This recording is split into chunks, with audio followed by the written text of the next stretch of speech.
Episode 2: The Corn Laws, Tariffs, Famine, and the Fight for Free Trade. What if a tariff on food led to famine, riots, and a political uprising?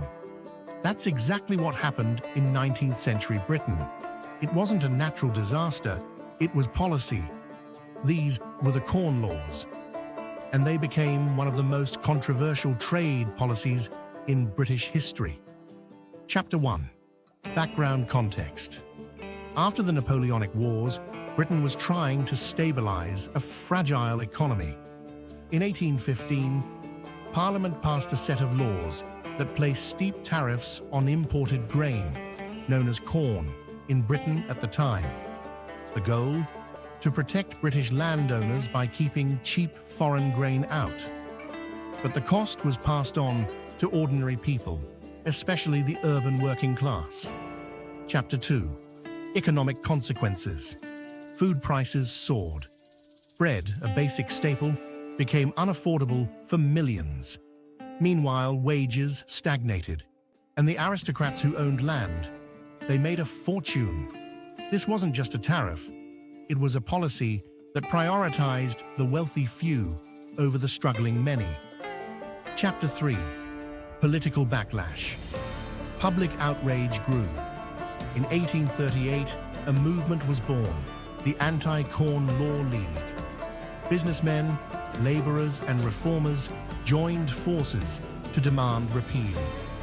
It was one of the first major lobbying efforts in modern political history, complete with rallies, pamphlets, and petitions.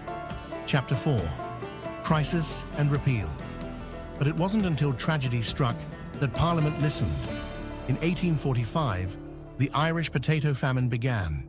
Millions faced starvation, and the Corn Laws, by keeping grain prices high, made the crisis worse. Under intense pressure, the laws were finally repealed in 1846. It was a victory for free trade and a turning point in British economic history. Chapter 5: The Legacy. The repeal marked Britain's shift toward global trade liberalism. The working class had won, not just cheaper food, but a voice in national policy.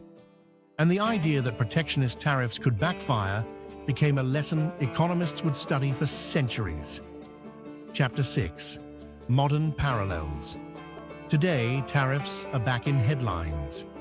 From agriculture to tech, governments are once again using them to protect local industries and wage economic battles. But are they helping working people, or repeating the mistakes of the Corn Laws? With food inflation and global instability on the rise, we have to ask, will protectionism protect us or price us out? Comment below with your take. Is this smart strategy or history repeating itself? And if you want more episodes like this, subscribe to the Modern Mercantilist, where we decode the trade policies that shaped the past and still shape our future.